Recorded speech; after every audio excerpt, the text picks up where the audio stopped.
Olá, seja muito bem-vindo, seja muito bem-vinda a essa transmissão ao vivo que vai trazer para você algumas informações sobre esse projeto Cartas de Kardec. Eu sou o Júlio Sena e estou aqui com Paulo Henrique de Figueiredo. Olá, Paulo, tudo bem? Olá, Júlio, tudo bem? Olá, amigos que estão aí nos acompanhando em casa. Eu estou estreando numa mídia nova, então, é isso? É, tô fazendo uma live, Oh, olha chique, só. chique, hein?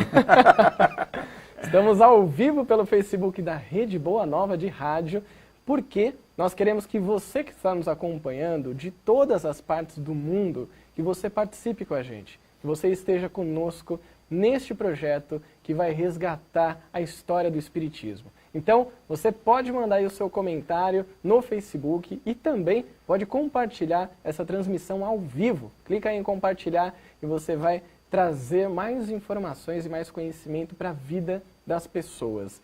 E o Paulo está aqui hoje para falar com a gente sobre Cartas de Kardec. Você já deve ter visto o Facebook da campanha, o facebook.com/Cartas de Kardec. Nós já lançamos 2 vídeos por lá. São teasers, né, como nós chamamos, algo para suscitar a curiosidade, o interesse.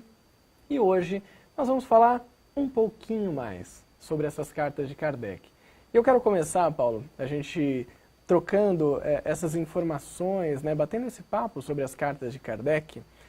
Você trouxe um material muito rico de informações na Revista Espírita, em que Kardec já citava as cartas que ele tinha, que ele recebia e também as que ele produzia, e a importância delas para a história do Espiritismo. Vamos trazer um pouco desse contexto para quem está nos acompanhando?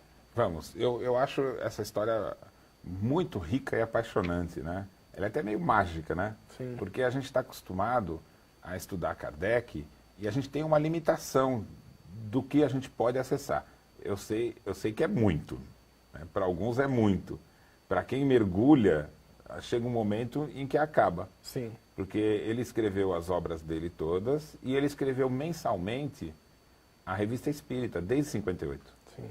Né? O livro dos Espíritos, ele começou antes, porque a primeira edição ele publicou em 57. Né? Então foi um ano antes da Revista Espírita. Agora, para a gente acompanhar o dia a dia dele na sua pesquisa, porque ele escrevia essa revista, ele mesmo que montava a revista, Sim. preparava para que fosse impressa. E todos os meses. E ele deixou o material pronto para a última, porque ele desencarnou em 69. E ele deixou o conteúdo do mês pronto. Sim. Então, o universo que nós temos para conhecer Kardec, estudar, é as revistas todas e as obras. E ele praticamente não fala nada sobre si mesmo. Ele cita algumas coisas pessoais, alguns momentos até para esclarecer quando ele recebe uma acusação muito absurda. Sim. Na imprensa. Aí ele cita algum detalhe, né? Até só aproveitando isso que você trouxe, no livro Viagem Espírita, de 1862, fica claro isso também, né? Que ele não tem um viés pessoal. Ele sempre vai falar em nome da doutrina. Exatamente. Ele chega até a ser explícito nisso, né? Sim. Olha, a nossa personalidade não tem importância. Mas ele falou assim, como eu represento a doutrina, em alguns momentos ele falou, eu preciso esclarecer alguma coisa porque os ataques são absurdos e sem realidade. Então, são os vagos momentos que ele fala de si mesmo. Mas, eu vou até ler aqui um trecho. Ele, no comecinho, ele já tinha noção da importância do registro histórico disso tudo, né? Então, isso ele foi falando até o final. Aqui foi em 67. Aí tá escrito a data errada, tá assim, o último aí, 57. Ah, perfeito. É 67. E acho que é até importante lembrar, Paulo, a questão de que Kardec, né, na época de Kardec, ali século XIX, o registro era esse, né? Era carta, era o livro, era tudo guardado de uma maneira manual mesmo. Né? Só que Kardec, ele tinha um cuidado imenso com a sua correspondência. Sim. Porque o que nós vamos conversar aqui hoje, vamos apresentar para quem está nos acompanhando, né? É que Kardec considerava todo o conjunto da sua correspondência como parte integrante da doutrina espírita. É esse Acho que isso já deixa que nós até vamos trazer. Para quem está acompanhando, já deixa aí uma duvidazinha, uma curiosidadezinha, né? Essa questão que o Paulo falou. Então, as cartas de Kardec, como a gente tem falado do projeto, eles são um registro histórico também do Espiritismo. E Kardec, o que nós vamos demonstrar, até hoje mesmo aqui, com alguns trechos, é que Kardec tinha uma convicção e uma clareza muito grande de que ele estava construindo o Espiritismo por vários meios. Sim. E um deles era os arquivos. Sim. Então, ele teve um cuidado com os seus arquivos tão grande quanto o cuidado que ele tinha com as suas obras. Olha Ele só. registrava tudo direitinho, ele mantinha a cronologia, ele anotava a carta que já havia respondido, ele arquivava tudo, até por temas, Sim. separava. Muitas vezes ele pedia para um grupo, por exemplo, em determinado momento, que ele viu surgir um movimento numa cidade, né? Ele falou assim, me mandem o nome das pessoas e o que vocês estão fazendo aí, para eu guardar nos meus arquivos, para isso ficar para a história. Olha só que Porque nós interessante. precisamos contar a história do Espiritismo. E não pode ser que não sejamos nós mesmos que vamos contar. Sim. Então a gente tem que deixar um registro muito bem elaborado para que essa história seja contada mais à frente. Ou seja, você que está acompanhando a gente aqui nessa transmissão ao vivo pelo Facebook da Rede Boa Nova de Rádio, você está tendo contato, um primeiro contato com algumas informações a respeito dessas cartas, as cartas de Kardec, né? Como você pode ver aqui no banner e você encontra no Facebook da campanha, facebook.com/cartas de Kardec. Um registro histórico, como o Paulo nos trouxe, e a gente vai trazer aqui alguns trechos da Revista Espírita que reforçam, né, essa questão de que o Kardec tinha um carinho especial por esse registro, que ele não estava nos livros, necessariamente, mas ele fazia parte de um acervo que conta a história do Espiritismo. E ele declarou isso na Revista Espírita muitas vezes, que ele ia deixar como herança os arquivos, inclusive, quando ele vai fazer, no final da vida, ele está propondo um futuro para o Espiritismo, Sim. como ele vai se organizar, ele vai dizer o seguinte, nós vamos ter que ter um local para uma biblioteca, para o museu e para os arquivos. Sim. Quando ele fala para os arquivos, são exatamente esse conjunto de documentos que ele considerava parte integrante da história, né? E nós vamos ver aqui por que ele dizia que precisava de documentos para contar essa história. Olha só. Então, ele refletiu sobre isso. E refletiu e deixou isso registrado, né? Então, antes da gente trazer esse primeiro trecho, quero mandar aqui um abraço para a Luciana Leite, que está assistindo pelo Facebook, a Sônia Rocha Neves também, e a Elizabeth Rodrigues Martins, que mandou um boa tarde. Você que está aí nos acompanhando nessa transmissão ao vivo, falando sobre o projeto Cartas de Kardec, manda de onde você é, que a gente sabe que a internet proporciona que a gente possa levar essa mensagem para o mundo inteiro. E assim, eu já estou dando quase com um spoiler, né, do Cartas de Kardec, mas você vai saber um pouquinho hoje, e você vai saber também no dia 3 de outubro. Marca na sua agenda, você sabe, aniversário de Kardec, né? Data muito bem escolhida. Muito bem escolhida, muito especial. Vai ter um especial aqui na TV e na rádio. E nesse dia você vai saber do que se tratam as Cartas de Kardec, o que é esse projeto que a Fundação Espírita André Luiz traz para você. Mas hoje vamos contextualizar um pouco isso, Paulo. Vamos trazer então a Revista Espírita? Vamos, eu vou ler um trecho aqui para a gente comentar os detalhes, porque Kardec ele é muito sintético, então às vezes ele com algumas palavras ele dá um recado bastante importante, né? E muito profundo, né, para a gente refletir sobre. É uma característica dele, né? Fazer frases concisas, fortes, né? Sim. Então veja, isso aqui ele escreveu em 67, o que demonstra que ele já está na fase final. Sim. Né? Então ele já está na parte de conclusão. As coisas mais importantes já estavam publicadas, né? Perfeito. Então ele estava ali amadurecendo o futuro do Espiritismo. E era um momento exatamente propício para pensar na história. Sim. E aí ele vai dizer o seguinte, que os espíritas tinham a sua força porque não estavam isolados. A comunicação entre eles foi de fundamental importância para que eles agissem como se fosse uma grande família.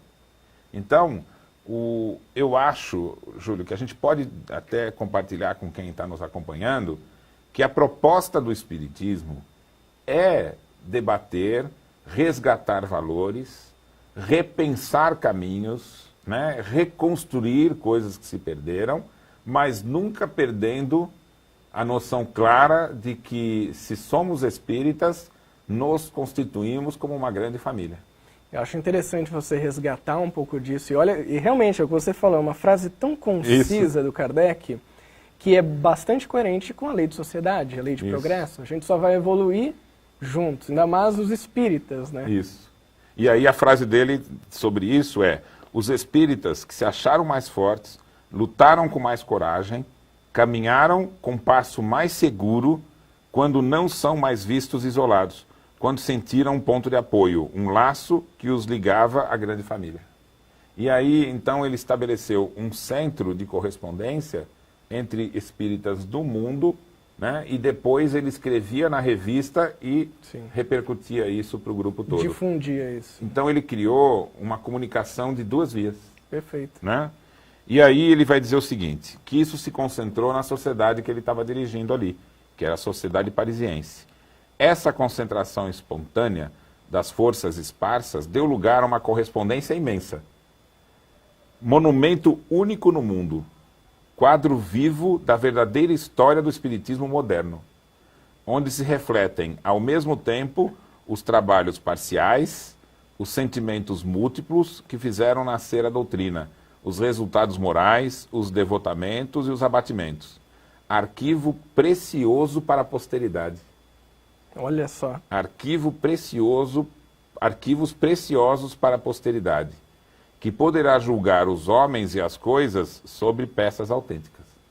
Né? Aqui eu queria trazer uma palavra também, autênticas. Isso, as peças autênticas. Originais, autênticas, que são as reais, né? É.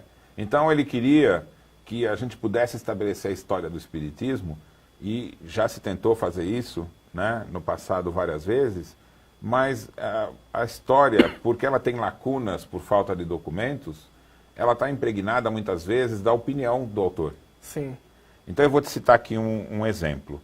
Durante muito tempo, né, se pensou no movimento espírita, e entre os pesquisadores, que Kardec teria passado a sua infância na cidade de Lyon. Porque o registro que se tinha era o registro de nascimento dele em Lyon. E o registro se fazia referência a um determinado endereço, Rua Sala, em Lyon. E aí os biógrafos primeiros, né, do século passado, então desenvolveram essa ideia. Então Kardec ali seria a casa dele. Imaginaram que, como o pai dele vinha de origem da advocacia, imaginaram que ele era um advogado de Lyon. Se fosse, era um advogado de empresas, um advogado austero. Sim. E a vida lá era uma vida urbana demais. Então ele teria vivido ali sem muito onde brincar. Sim. Uma vida, né? E possivelmente a mãe dele devia ter uma vida bastante atribulada. Então não era uma infância boa, adequada. E determinado autor, quando escreveu a infância dele, disse assim: Kardec passeava então à beira dos rios ali de Lyon, para fugir um pouco daquela cidade cinzenta, né? Então, florearam em torno disso. Começaram a criar histórias a partir do que se achou que era verdade. Do que se imaginava que era verdade. Nós vamos tratar desse assunto na revista Espírita, no Revolução Espírita. Sim. Mas nós fomos atrás de documentos. Então, o que a gente descobre? E hoje, é claro que durante o século passado, eles não tinham acesso à internet como temos. Claro. Acesso a documentos. Então, como que a gente faz uma história com documentos? A mãe de Kardec tinha tido 2 filhos já. A idade que ela estava já era considerada uma idade avançada para ter um terceiro filho. Sim. Os 2 filhos já tinham morrido já. Então ela vai para uma casa de banhos, uma casa de águas minerais, que tinha uma finalidade terapêutica. Então, para lá iam pacientes com acompanhamento médico. Perfeito. Quem vinha de longe tinha quartos, tinha lugar para colocar os cavalos, a carruagem e tal. Era um lugar apropriado para atendimento médico e tinha uma especialidade. A especialidade era realmente para mulheres que estavam com algumas coisas relacionadas também a parto, por exemplo. Perfeito. Então ela foi lá para ter o nascimento de Kardec com cuidados médicos.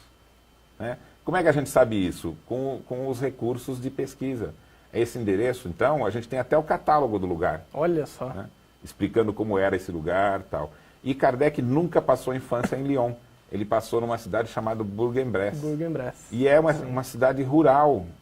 Temos a descrição da casa dele, o lugar. Então você vê, quando a gente não lida com boatos, com tradições, com a imaginação, e a gente lida com documentos, Sim. a gente vai para outro ambiente. A gente sai das hipóteses, né, e entra na reconstrução histórica mesmo, que de tal forma que a história do Espiritismo, estabelecida por meio de documentos originais, é parte integrante da doutrina espírita. São os fatos, né? Aquilo que realmente aconteceu e até o que a gente tem trazido, né? E vai trazer, na verdade, para você que está nos acompanhando pelo Facebook, para você que vai acompanhar o projeto Cartas de Kardec.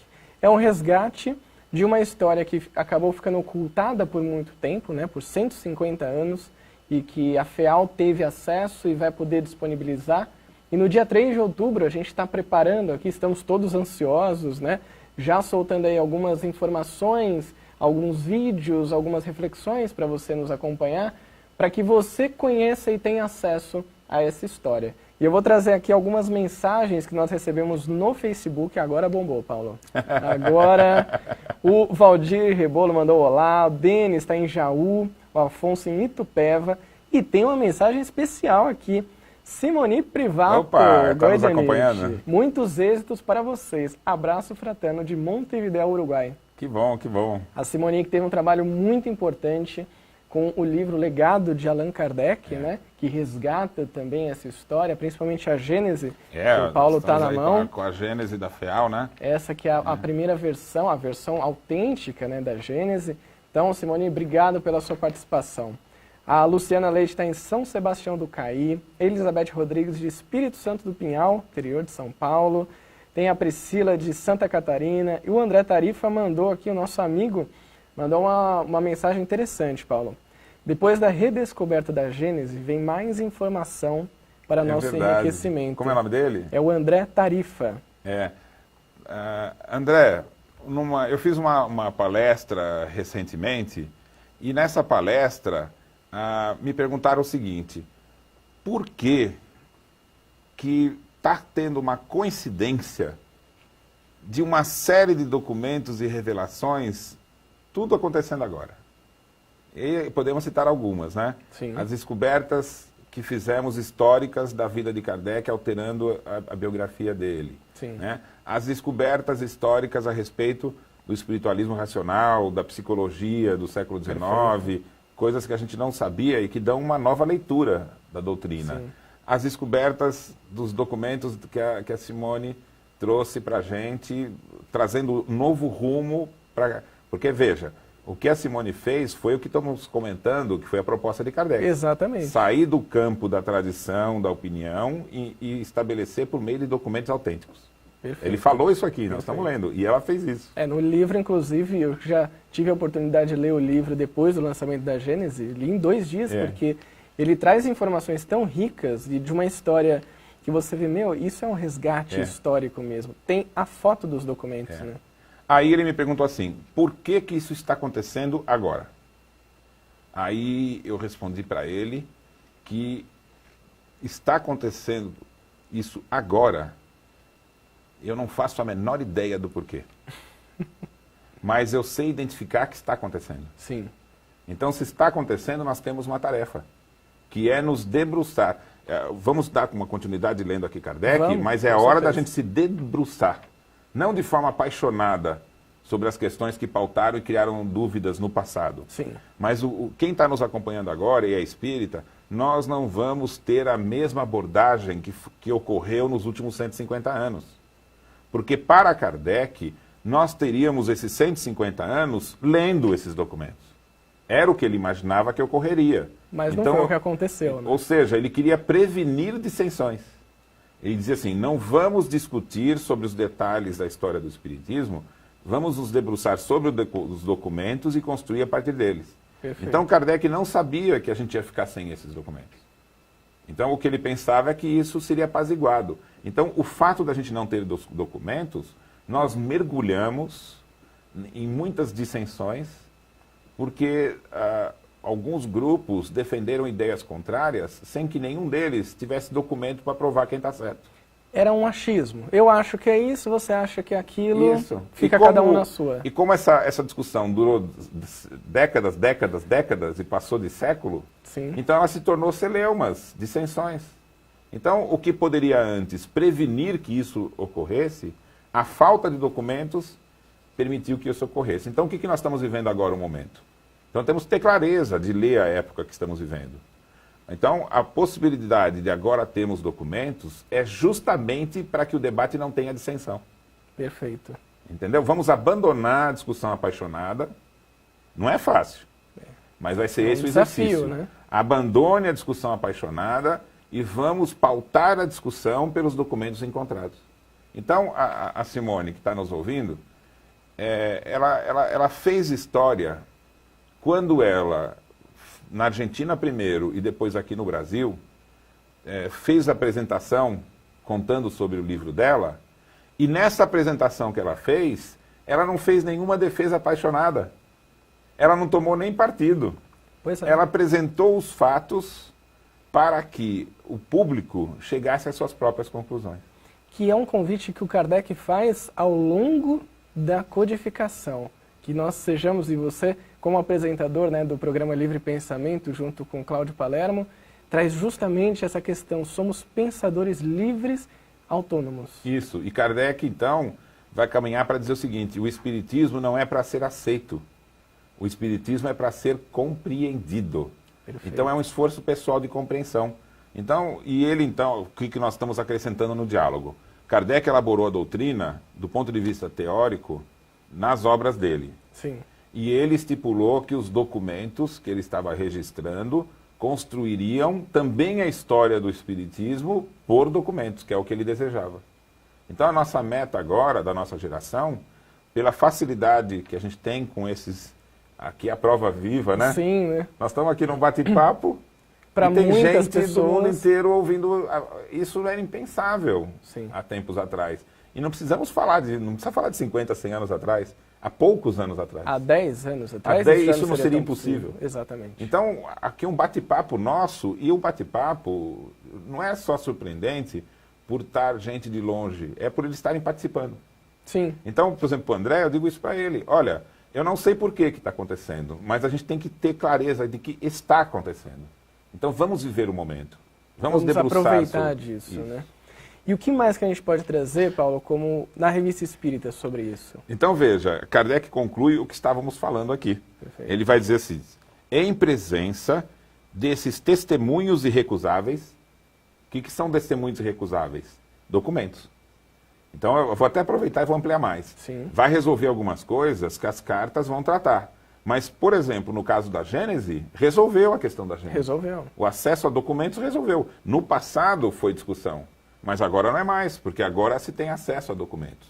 Porque algumas pessoas perguntam: mas por que o movimento espírita antes não tratou disso? Porque não tinha documento. E, mais uma vez, caía no achismo, né? Eu acho que a versão original é a quinta. Você acha que é a primeira. Ou seja, em torno de tradições. Exato. Né? E as tradições, por exemplo, estão presentes em religiões. Sim. Algumas coisas que se fala na religião não está na Bíblia, por exemplo, mas vira tradição.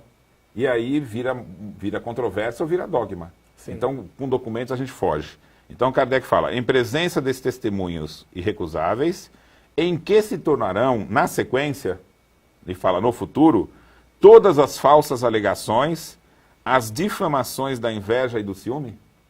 Então, Kardec ele faz um reconhecimento, Sim. em 67, que o desenvolvimento da doutrina suscita, no meio, ciúmes, suscita dúvida, inveja, né? Suscita falsas alegações de quem quer defender uma hipótese que não é verdadeira. E é interessante que isso tudo acontece dentro de um movimento espírita que estuda a mesma filosofia, né, os mesmos livros, mas ali dentro os próprios espíritas acabam tendo essas dissensões, né? Isso. Por conta de tudo isso que o Kardec colocou, né? E aí ele vai dizer: olha, tudo isso se resolve com documentos. Sim. Então, ler isso aqui em Kardec, a gente leva para um outro patamar, né, a importância desse material. E é por isso que ele tem que ser abordado com muito cuidado, né? com muita dedicação, né? Sim. Com 2 movimentos. Abordar esse material, prepará-lo com um cuidado absurdo que ele precisa e fazer com que o acesso seja o mais amplo possível, Sim. para que o debate seja acessível a quem desejar. Não importa quem seja, onde esteja. Eu acho importante até ressaltar isso que o Paulo falou, né, que a Fundação Espírita André Luiz vem, talvez com uma palavra muito forte com relação a esse projeto, às cartas de Kardec, a tudo que vai ser apresentado para o movimento espírita e para o mundo, que é a responsabilidade, né? Tendo acesso a tudo isso, existe um trabalho de responsabilidade de, como você colocou, divulgar, tornar público, tornar popular, como o próprio Kardec trazia como uma orientação, né, popularizar essas ideias, e 2, de fazer isso com toda a responsabilidade possível, né, seja no manuseio desses materiais, seja na maneira como vão ser tratados. E eu queria trazer aqui uma questão que é justamente sobre isso que você falou, das dissensões, dessas separações, o quanto nós precisamos resgatar também esse convívio um pouco mais fraterno, ainda que questionador, ainda que buscando uma verdade. Mas a gente pode fazer isso junto, né? Podemos, mas é muito interessante como Kardec antecipa essas questões. Porque, veja, ele ao mesmo tempo que convidava a todos para participar do movimento espírita, ele também orientava, você falou da viagem, né, Viagem Espírita de 1862. Tem várias recomendações para como você constitui uma sociedade espírita. Sim. Até ele fala, olha, faça menor, um grupo pequeno é um grupo coeso. Então ele vai dar uma quantidade enorme de orientações para que seja um trabalho sério. Então veja, Kardec lidou com mais de 1000 centros. Quem poderia participar desse trabalho de Kardec na época?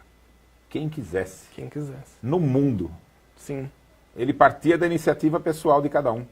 Agora, quando você começava a participar, aí você ouvia de Kardec, olha, para você participar, você tem que ter respeito pela opinião dos outros. Não vamos nos envolver aqui com questões de política, não vamos dogmas religiosos, não vamos envolver com coisas que criem dissensões. E vamos expor as nossas ideias, sempre sabendo que a gente dá opiniões, sim, mas a gente não fecha a doutrina. Quem fecha a doutrina são os espíritos. Perfeito. Quem traz o ensinamento que forma a doutrina são os espíritos. E a gente não pode se fiar no que um fala, seja encarnado ou seja um espírito. Sempre que a gente fala é opinião. Agora, quando há um consenso, aí sim torna-se doutrina. E ele fala, primeiro passo é o consenso dos espíritos. E o segundo passo é o consenso do que os espíritos ensinam com a razão.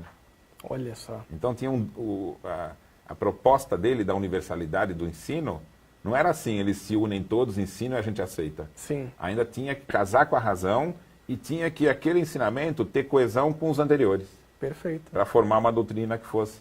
E se surgir algo novo, os espíritos é que vão conduzir para que aquele novo, né? E ainda havia vigilância que tivesse tudo paralelamente coerente com a ciência. Sim. Então veja que é um sistema complexo. Ele, né, se pautou de todas as seguranças possíveis para que da pergunta, aliás, do prefácio, da pergunta 1 do Livro dos Espíritos ao capítulo 18 da Gênese, tudo tivesse uma coesão. Uma coesão. E essa coesão, inclusive, está pautada pelo fato que ele fez revisão de temas. Sim. Então, alguns temas que ele não fechou no início e ele foi elaborando e vai fechar num livro posterior, né? Alguns temas ele até corrigiu. Olha, não havia uma opinião coesa dos espíritos, agora está havendo, então agora se estabelece um novo ensinamento. Então há uma progressividade, sim, da elaboração da doutrina espírita que precisamos estudar. A própria Revista Espírita ela foi esse laboratório, né, de informações para que depois passasse a codificação. E uma segunda coisa que nós estamos acrescentando, considerar a Revista Espírita como laboratório já é algo já assimilado pelo movimento espírita. Sim. O que nós estamos trazendo de informação nova? A correspondência que foi a base para a construção desse laboratório, ou seja, Kardec se correspondia com o movimento espírita, recebendo cartas e enviando, esse conjunto de correspondência é parte integrante da doutrina. Então, isso se consolida na Revista Espírita e se estabelece nas suas obras. Então, nós temos 3 conjuntos, 3 movimentos. A correspondência trocada, a comunicação pública que ele fez durante a elaboração da doutrina na Revista Espírita, a consolidação, sim, em obras E, por fim, as cartas se tornam material vivo para a construção da história. Interessante você trazer isso, Paulo, porque quem está nos acompanhando, que já conheceu um pouco desse projeto do Cartas de Kardec, entrou lá no Facebook, já assistiu os vídeos, viu as primeiras imagens, deve estar justamente se perguntando, o que são essas cartas? A gente pode, dentro dessas 3 vertentes que você apontou, a gente pode aqui compartilhar com o pessoal que nos assiste em qual contexto essas cartas se encontram? As cartas que nós estamos para mostrar para as pessoas no projeto, né? E dia 3, aliás, vou até fazer um adendo aqui. Nós estamos aqui com 2 mensagens, 2 dessas cartas, mas que a princípio nós vamos trazer para você acompanhar no dia 3 de outubro, porque esse dia vai ser especial. Das 8 da manhã às 18 horas, nós vamos trazer diversos comunicadores, vários assuntos sobre a história do Espiritismo e de que maneira essas cartas entram nessa história e o que nós queremos oferecer ao movimento espírita brasileiro e do planeta, né? Então, isso que eu queria trazer, Paulo, essas cartas que você já teve acesso, né? A gente ainda não vai falar muito sobre elas, mas a gente pode dizer que elas fazem parte desse contexto de registros de Kardec, cartas que ele também recebia? Nós estamos encarregados nos laboratórios da FEAL, né, no Departamento de Documentação e Obras Raras, que está instituído, está estruturado, né, para essa finalidade. Nós estamos com a tarefa de, em meio ao projeto de ter a guarda e preservação e divulgação, de elaborar, com auxílio de profissionais, a melhor maneira de fazer com que essas cartas se tornem acessíveis e, ao mesmo tempo, elas estejam perpetuamente protegidas. Perfeito. Então, para isso, nós estamos usando recursos profissionais, né, que são utilizados nos melhores museus, né, do Brasil e do mundo. É exatamente isso. Interessante. Nós estamos tendo, inclusive, consultoria de profissionais que trabalham nos maiores museus. Né? Por exemplo, a catalogação, que estamos já com ela pronta, a proposta de catalogação, que vai ser feita para que cada carta receba um registro, um nome dela. De um código, né? Que isso vai ser usado depois para fazer citação em livros, para ser reproduzida, para ser mencionada. Olha, a carta tal, então tem o nome dela. Isso foi feito sob a supervisão da bibliotecária do MAN, Museu de Arte Moderna. Olha que interessante. E os profissionais do próprio departamento. Então criou-se uma catalogação que ela pode ser usada, ela tem significado para o mundo. Ela faz sentido no Brasil e faz sentido fora. As palavras-chave, inclusive, elas usam letras que se aproximam do significado em qualquer língua. Olha só. Então, tudo isso já está pronto e agora estamos na fase exatamente da preparação do material. Agora, é interessante você trazer isso, Paulo, e até aproveitando aqui uma mensagem da Deise Mansano, nossa querida comunicadora, que ela falou o seguinte: que bom viver esse momento. Exatamente. Gratidão a todos, principalmente a FEAL, beijos. A Nilda também mandou um olá, a Kátia Pelle, a Sheila Maria está em Araçoiaba da Serra, e a Luciana Leite perguntou qual a edição original da Gênesis. Já vamos falar sobre isso. Quero trazer essa mensagem da Deise, porque ela diz de estamos vivendo em um momento muito especial, né? E você trouxe informações interessantes no sentido de que esse material, né, que no dia 3 nós vamos falar mais sobre ele, das 8 às 18, aqui na TV e na rádio, é um material que, com certeza, vai proporcionar aos estudiosos, aos palestrantes, aos escritores, aos espíritas em geral, muita coisa para que a gente possa produzir novos materiais, né? Olha, eu vou pedir para você para a gente ler mais um trecho. Vamos de lá. Kardec, né? Para a gente entender, esse assunto nos entusiasma. Mas esse assunto entusiasmava Kardec.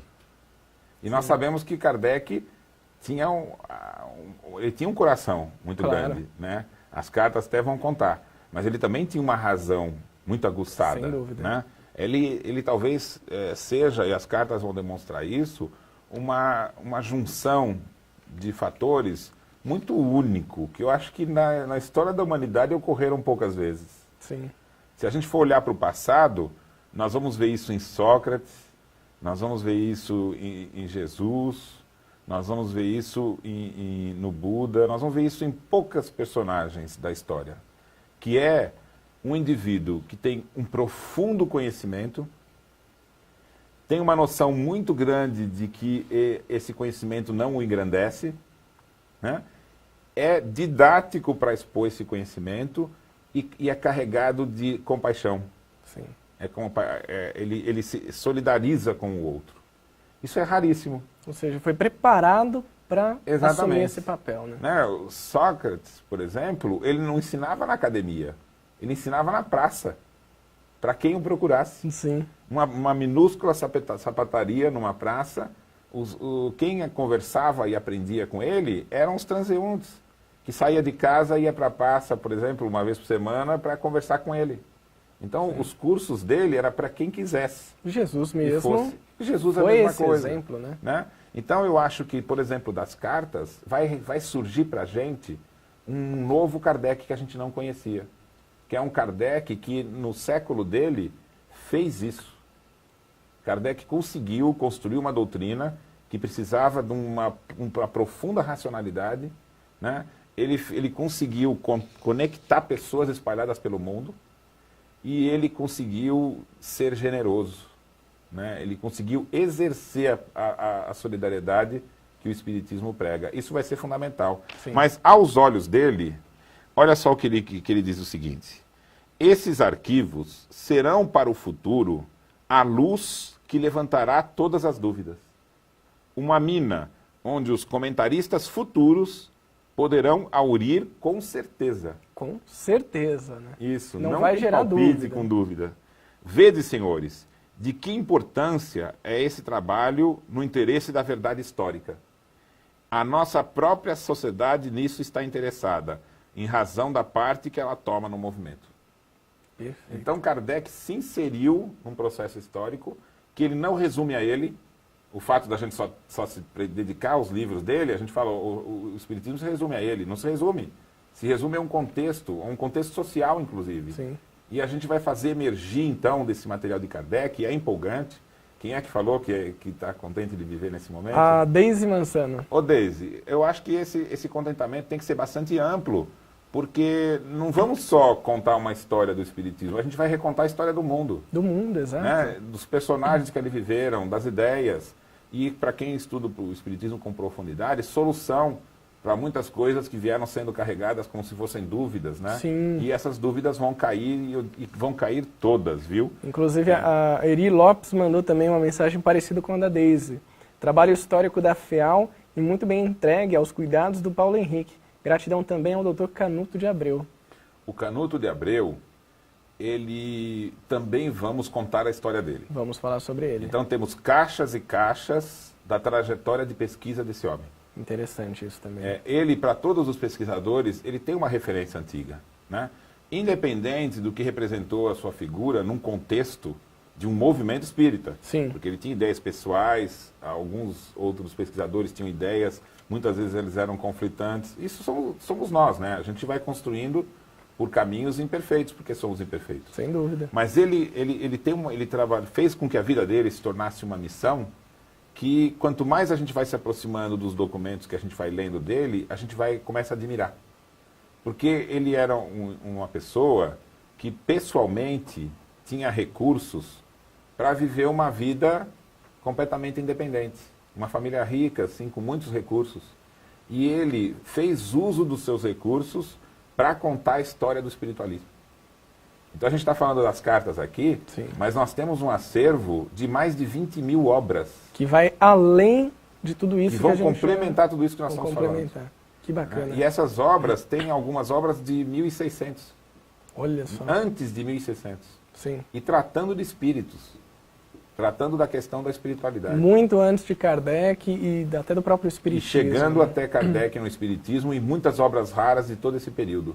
Fora as cartas. Sim. E ainda temos os manuscritos todos e registros da história do espiritismo no século anterior. No começo do século. Sim. Então, é uma coisa absurda de rica. Olha, não sei se você que está acompanhando a gente agora, através dessa transmissão ao vivo, Talvez você esteja sentindo 10% do que a gente já teve contato, esse entusiasmo que o Paulo falou, que é real, de conseguir chegar próximo da história do Espiritismo, poder resgatar essas verdades, como o próprio Kardec coloca, essas certezas. Né? Isso. E a gente precisa trabalhar esse material com bastante cuidado, porque o que nós estamos precisando fazer é oferecer para o mundo documentos. Sim. E para que ele se torne documento, ele tem que ser registrado, ele tem que ser higienizado, ele tem que ser conservado, Sim. e aí ele tem que ser associado, porque o Canuto Abreu, vamos contar então agora para quem está aí nos acompanhando, né, informações novas que estão saindo desse material. Durante muito tempo, o Canuto Abreu ele foi criticado em vida por todos aqueles que já sabiam que ele tinha cartas em seu poder. Porque essas cartas ele foi conseguir antes da guerra.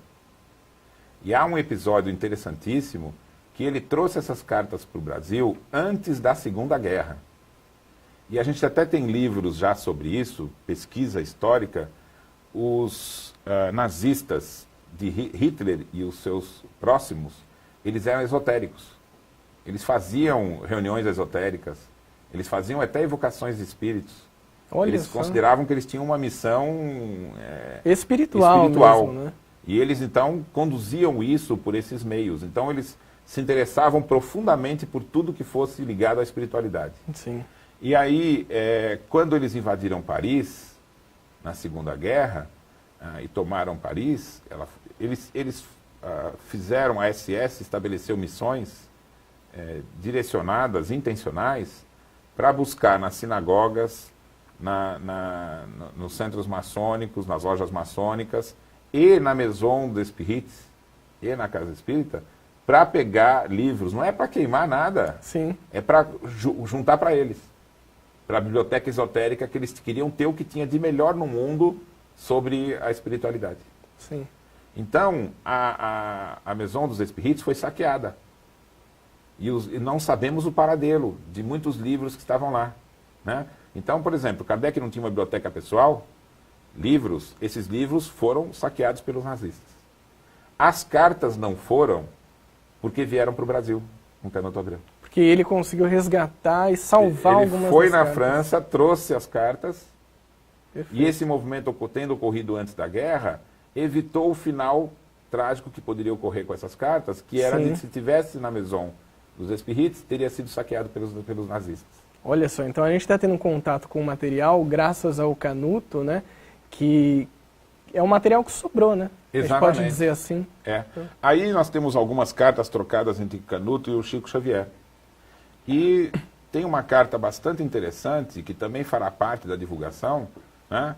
Que o Canuto Abreu, olha só, gente, ele encontra Chico Xavier começando a obra pública.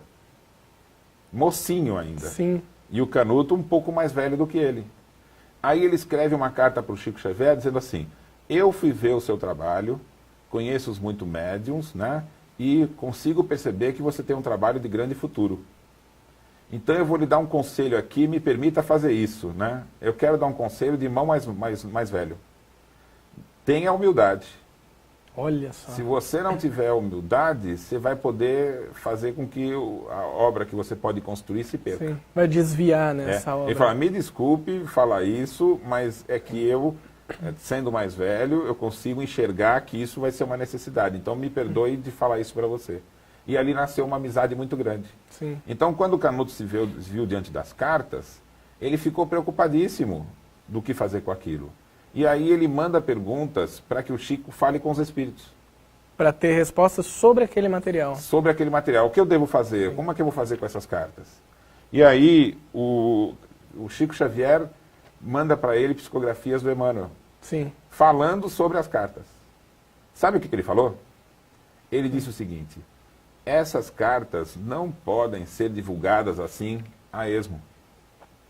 Elas precisam passar por um trabalho de transcrição, tradução, Sim, e contextualização. que é super importante Isso. também. Então eu falo em nome dos espíritos aqui, o Emmanuel falou, ou seja, não estava falando em nome dele, e dizemos o seguinte: essas cartas são de grande importância para a doutrina espírita, mas elas não podem ser divulgadas antes de ser contextualizadas. Sim. E aí ele fala, antes que esse momento chegue, vai haver um período de conturbação e só depois disso chegará o momento e nós vamos avisar quando será o momento certo de elas serem divulgadas. Olha só. É o Emmanuel falando para o Canuto. E aí ele fala assim, você vai precisar de se dedicar a partir de hoje, no mínimo 2 horas por dia para fazer esse trabalho. Para que quando esteja tudo isso pronto, possa ser divulgado. Sim. E aí ele não conseguiu fazer em vida.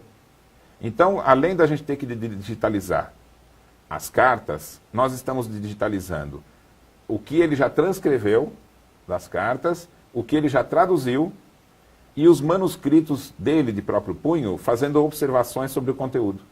Então, tudo isso também faz parte da história. Sim.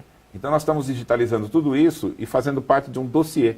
Cada carta tem um dossiê de documentos. Perfeito. Agora, tem muitas cartas que não estão traduzidas. Ele não conseguiu fazer. Algumas ele fez observações, mas não traduziu.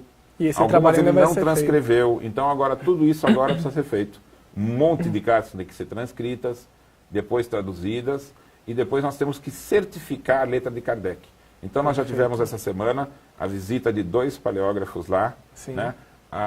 O que a gente pode transmitir também às pessoas é o seguinte, todos os profissionais de museus, profissionais muito gabaritados, que estão sendo chamados e se aproximam para nos ajudar, Sim. fazem com uma dedicação extrema, se voluntariam. Porque sabe que aquilo é histórico, né? Sabem da importância da história disso. Perfeito. Então, o que você falou. Nós não estamos fazendo isso para o movimento espírita, nós estamos fazendo isso para a cultura do mundo. Para o mundo, né? Paulo, eu quero te agradecer. Né? A gente falou só um pouquinho sobre todo esse trabalho, ainda tem muitos trechos que nós vamos abordar para você que está nos acompanhando. Quero agradecer a você também que esteve conosco nessa transmissão. Só respondendo aqui rapidamente, a Luciana Leite perguntou da edição original da Gênese, né? Nós já falamos bastante no Livre Pensamento, o Paulo tem a edição Essa aqui. edição aqui foi publicada pela FEAL, né? A gente pode dizer que de primeira a 4ª edição, elas são reimpressões da primeira. Sem alteração nenhuma. Então, quando você traduz da 4ª, você está traduzindo da primeira, porque Sim. Kardec fez uma edição e 3 reimpressões. Perfeito. Então, essa que a FEAL está fazendo é da primeira. Sim. Se você disser que é da 2ª, que é da 3ª, que é da 4ª, Tanto é a mesma faz, coisa. né? Só que tomem cuidado. Antes da divulgação das pesquisas, inclusive do trabalho da Simone Privato, algumas editoras colocaram nas suas edições conforme a primeira. Sim. Mas não fizeram da primeira, fizeram da 5ª, que é adulterada. Então tem que ficar de olho nisso Eu também. sei que não foi nem por maldade, é por fazer isso por falta de conhecimento do editor. Sem dúvida. Então tome cuidado que algumas obras, como é que você vai ter certeza disso? Pegue o capítulo 6, item 58. Sim. Aqui quando a gente pega, está escrito a ciência. E quando você pega na adulterada, está a diversidade de mundos. Perfeito. Porque todo o capítulo, o item 58, foi tirado. Sim. Então, para você ter certeza, eu quero ter certeza. Então, vai no capítulo 6, item 58. Perfeito. Se tiver diversidade dos mundos, é adulterada. Então, Luciana, fica aqui a dica para você. Você pode adquirir essa edição da Gênesis, inclusive essa camiseta aqui de Kardec que eu vim hoje, é da FEAL também, lá no site mundomaior.com.br ou ligando para o 11 4966 5775. Eu quero fazer aqui um convite para você, para todos vocês que acompanharam essa transmissão. O Paulo estará conosco, né? Todos nós estaremos em uma festa aqui no dia 3 de outubro para trazer este projeto Cartas de Kardec, trazendo mais informações sobre esse acervo, sobre esse material. Então fica aqui o convite. Se você ainda não curtiu a página, vai lá no facebook.com/Cartas de Kardec e ali, todos os dias, nós vamos postar novas atualizações sobre esse projeto. Posso acrescentar uma coisa? Com certeza. Eu quero dar um depoimento pessoal aqui. Eu me dedico à pesquisa da doutrina há 30 anos. Eu fiz os livros, né, e toda a minha vida pautou na divulgação da doutrina e não ter nenhum proveito pessoal. Sim. Então, cada real que os livros vendem são para a própria divulgação da doutrina. Sim. Palestras, tudo que eu fiz. Né? Mas sempre surgiram oportunidades de alguma pessoa me procurar e falar assim, como é que eu colaboro com o teu projeto? Eu nunca aceitei, porque sempre foi uma cruzada solitária. Né? Sim. Agora que eu estou como voluntário da FEAL para o projeto do CEDOR, né, eu tenho chamado as pessoas que antes queriam colaborar com o meu projeto e falei, colaborem com o CEDOR. Isso já está ocorrendo. Então, nós já conseguimos os equipamentos do CEDOR com investimentos, com pessoas colaborando. E aí eu fico muito claro em dizer, a FEAL me parece que era o local adequado para que tudo isso ocorresse. Porque ela tem uma tradição de gestão Sim, do investimento com um aprendizado de décadas. sem dúvida. Então, aqui, os corredores aqui da FEAL são corredores onde se busca gastar o menos possível. Né? Vou até dar um depoimento aqui. O diretor financeiro da FEAL, né, o Carlos, ele fala assim, Carlos. qualquer coisa que fosse comprar, antes veja se tem doação ou algo mais simples ou algo usado, Que possa, depois a gente né? pensa em comprar. Sim, Esse espírito era o espírito de Kardec na produção da proposta espírita. Nenhum proveito pessoal. A maior economia possível para você fazer mais, né, com pouco. Então, eu digo o seguinte, a gente colaborar agora com esse projeto é algo de uma segurança absurda. sem né? dúvida. Porque nós estamos lidando com uma estrutura que não tem dono, né, que trabalha em colegiado e que sabe usar muito bem o investimento. Perfeito. Então, dia 3 de outubro, nós te esperamos aqui na TV Mundo Maior e na Rádio Boa Nova. Um grande abraço a todos. Obrigado, Paulo. Eu que agradeço Fiquem a todos com que Deus. nos ouviram.